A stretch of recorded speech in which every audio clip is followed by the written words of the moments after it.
Good morning. तर दिवसातला किंवा daily रुटीनमधला एक जरी छोटासा बदल आपल्याला खूप सारी पॉझिटिव्ह एनर्जी देऊन जात असतो.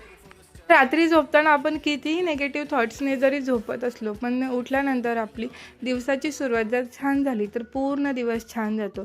तर आज मुलांना स्कूलला सुट्टी आहे. म्हटलं चला थोडंसं रिलॅक्स निवांत उठूयात, म्हणून थोडंसं लेट उठलो आणि सकाळच्या कामांना सुरुवात केली. तर सकाळी सगळ्यात आधी झाडू वगैरे मारून घेतला, क्लिनिंग करून घेतली. त्यानंतर आल्याचा चहा बनवलेला होता. आम्ही सगळ्यांनी मस्त असा, सगळ्यांनी नाही, आम्ही तिघींनी मस्त असा चहा घेतला. त्यानंतर मग आहो गेलेले होते बाहेर, ते येताना घेऊन आलेले होते पायनॅपलचा शिरा आणि आम्ही घरी बनवलेली होती मॅगी.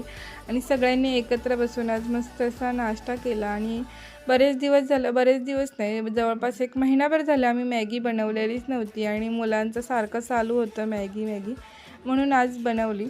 त्यानंतर इव्हिनिंगला गेलेलो होतो वॉक करण्यासाठी. तिथून आलो आणि मग तेच टेन्शन आपल्या स्त्रियांना की भाजीला काय बनवायचं. म्हटलं चला कडधान्य भिजत घालूयात. मग काय समोरच मटकी दिसली तर मटकी भिजत घालूयात म्हटलं. मोड आलेल्या मटकीची भाजी सगळ्यांनाच खूप जास्त आवडते आणि बरेच दिवस झाले बनवलेली देखील नव्हती, म्हणून मी इथं मटकी भिजत घातली. आज रात्री भिजत घातली मटकी की उद्या बांधून ठेवायची आणि रात्रीसाठी आपल्याला भाजीला आपण वापरू शकतो. मस्त असं ते केलं. त्यानंतर आज रात्री जेवणामध्ये पुलाव बनवलेला होता. मस्त असं जेवण केलं आणि असं संपवला आजचा दिवस. तर चला जाता जाता सबस्क्राईब करून जा.